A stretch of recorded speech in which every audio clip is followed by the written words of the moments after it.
For the Veal Osso Buco today, we're going to need the veal shank. As you can see, there's a large bone and it's filled with bone marrow. If you're into the bone marrow, it's absolutely delicious. It's sweet. You can have it on a piece of toasted bread or just by itself.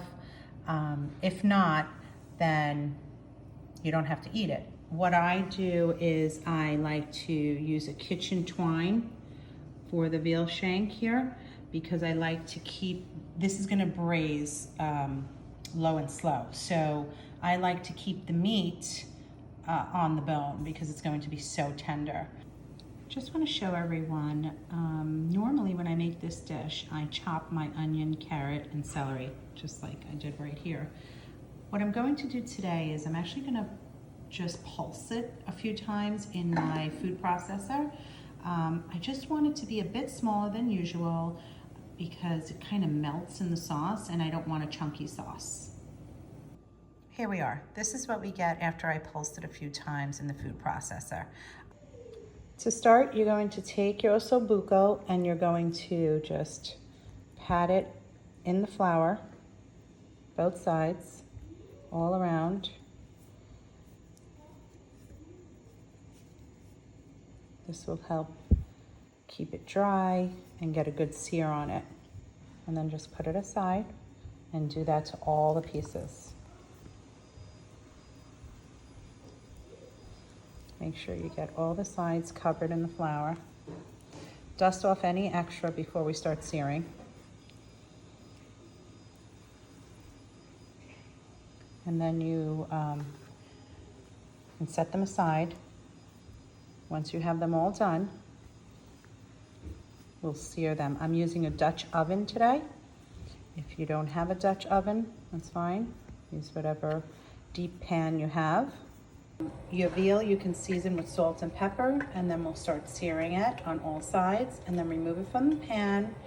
I made my own stock here that we'll be incorporating later. You can use store-bought stock or make your own, whatever you prefer.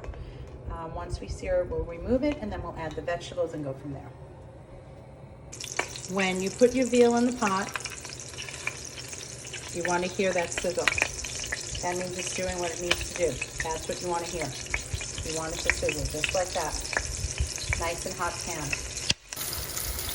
Now that your veal has been cooking on one side, and you have this golden brown color, beautiful sear, look at that. That's what you want on both sides. Just flip the veal and make sure to get the same color on the opposite side. This is the color we're looking for. We're looking for this beautiful golden brown. This locks in all the flavor. Let the meat do what it needs to do. Take your time. Make sure you get the sear on the veal. Look at that beautiful color. If you take note, I like to sear the meat all around on every end, every angle of the meat. Just keep turning it until you get this color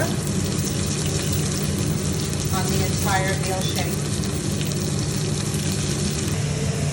When you remove your veal, you're going to go ahead and add your vegetables, salt and pepper to taste. When your vegetables are in, you're going to add your 1.5 cup of wine, white wine. This will deglaze the pan and pick up all the little bits of flavor from the veal you just seared. Once your wine is in, let it cook down about 2 minutes and then go ahead and add your tomato paste, about 3 tablespoons of tomato paste. Look at the beautiful color the sauce is becoming.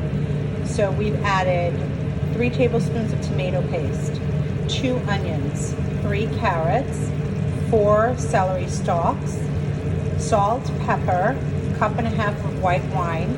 Now we're going to put our bay leaf in, about 3 dried bay leaves, and then we're going to add our veal back in the pot and cover about halfway up the meat with some stock. I'll show you how we do that. Guys, this smells so delicious. It smells so good in here. So now the veal is going back in. Let's nestle that right into the beautiful sauce we've made. And then we'll add our stock. And then we'll lower our flame, and this will braise for about 2 to 2.5 hours. At this point, I've added my stock. Depending on how deep your pot is, maybe 2 to 3 ladles. Again, you'd have to measure. The meat should be about halfway point on the meat. I'm going to add my dry bay leaf, and I'm going to add the skin of a half a lemon, the peel, the zest of a half a lemon. What I like about the citrus is it just cuts through any fat. You can use an orange if you like. I think the citrus plays a very nice role. We're gonna let this sit, check on it occasionally, about 2 to 2.5 hours. Turn your heat to a low simmer, cover, and let it go, checking on it occasionally. See you in a bit. It's been about an hour, and I'm checking on my osso buco. At this point, the sauce has reduced and it's cooking down. I have about another hour and 20 minutes to go in the cooking process. So I'm going to add about 2 more ladles of chicken stock. You can go ahead and add stock as you go. Okay, here we are. We're about 2 hours and 15 minutes. We're ready to go. We're gonna plate, and we're gonna serve the osso buco over risotto.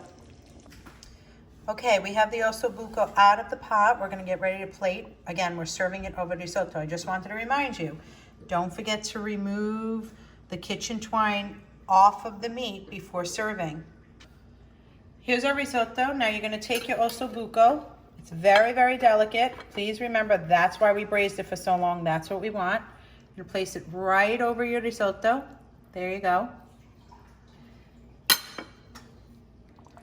Once you have your osso buco over your risotto, come back and get some stock. Top your dish with a little bit of that delicious stock, and then some chopped parsley. Yeah. I want to show you guys. I simply have a fork. Look at this. Look at this. Comes right off the bone. Look. Look how tender that is. Delicious. No need for a knife. Osso buco over risotto. Bone marrow. One of the best parts of this dish. Enjoy.